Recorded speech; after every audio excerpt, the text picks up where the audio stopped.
मैं संगीता दुग्गड़ आप सभी का सादर अभिवादन करते हुए पूज्य गणाधिपति गुरुदेव श्री तुलसी के 25वें परिनिर्वाण दिवस पर अपने भावों की अभिव्यक्ति दे रही हूँ।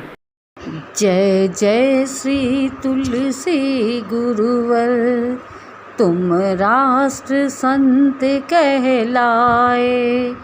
मानव को राह दिखाने तुम दीप शिखा बने आए।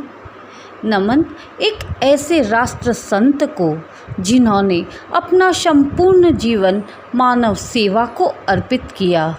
नमन एक ऐसे महायोगी को जिन्होंने पाँव पाँव चलकर कश्मीर से कन्याकुमारी तक दुर्गम पद यात्रा कर जन जीवन को आंदोलित किया। नमन उस मानवता के मसीहा को जिन्होंने अनुव्रत, प्रेक्षा, ध्यान, जीवन विज्ञान, आगम संपादन, नया मोड़, श्रवण श्रेणी जैसे न जाने कितने कितने अवदान दिए।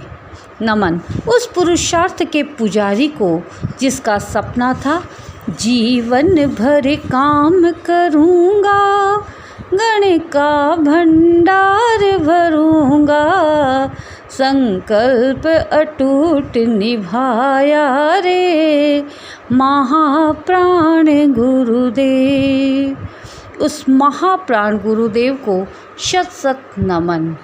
युग प्रधान आचार्य श्री तुलसी इस युग के क्रांतिकारी आचार्यों में एक है। आइए जानते हैं आचार्य तुलसी को।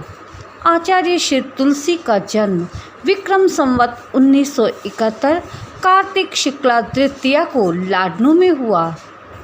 उनके पिता का नाम झूमरमल जी खटेड़ एवं माता का नाम वदना जी था। 9 भाई बहनों में उनका 8वां स्थान था। प्रारंभ से ही एक होनहार व्यक्तित्व के धनी थे। विक्रम संवत 1982 पौष कृष्णा पंचमी को लाडनू में 11 वर्ष की अवस्था में पूज्य कालूगणी के कर कमलों से उनका दीक्षा संस्कार संपन्न हुआ।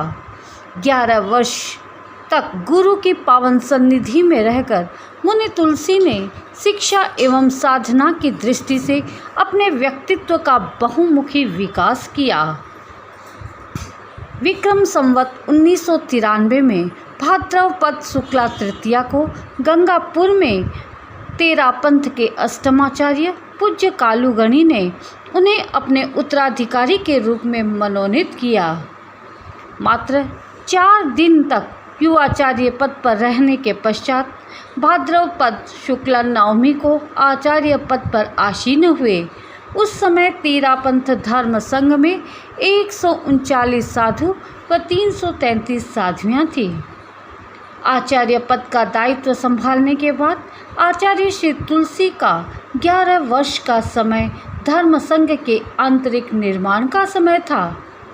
नैतिक क्रांति, मानसिक शांति और व्यक्तित्व निर्माण की पृष्ठभूमि पर आचार्य श्री ने 3 अभियान चलाए: अनुव्रत आंदोलन, प्रेक्षा ध्यान और जीवन विज्ञान। धर्म क्रांति एवं सांप्रदायिक सद्भाव आचार्य श्री के महत्वपूर्ण कार्यक्रमों में एक है। सांप्रदायिक सद्भाव की दिशा में वे सतत प्रयत्नशील थे।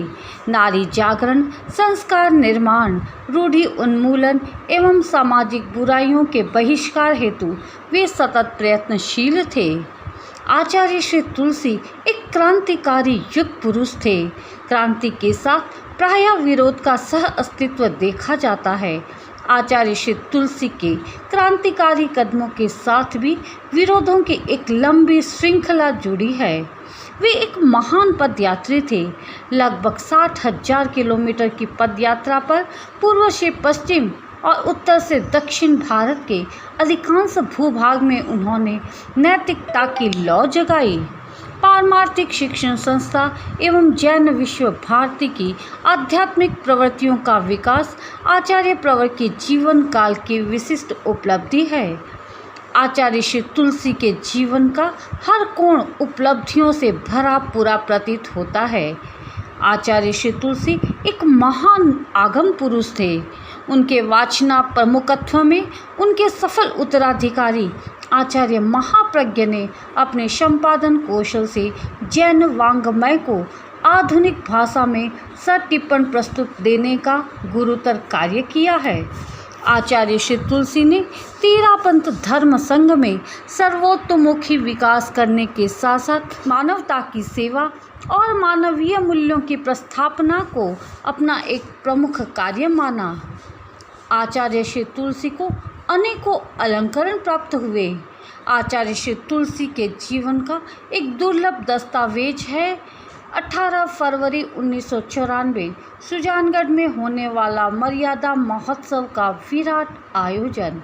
उस दिन उन्होंने अपने ऊर्जास्वल महिमा मंडित आचार्य पद का विसर्जन कर अपनी सक्रिय और समर्थ उपस्थिति में युवाचार्य महाप्रज्ञ को आचार्य पद पर प्रतिष्ठित कर दिया।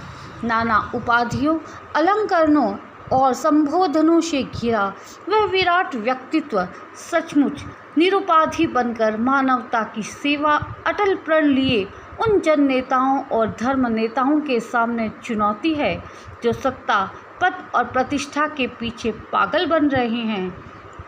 आचार्य श्री तुलसी का शासनकाल तेरापंथ का स्वर्ण युग है। उन्होंने अतीत के गौरव को उजाला है, वर्तमान को संवारा है और भविष्य उससे और अधिक अपेक्षाएं रखता है।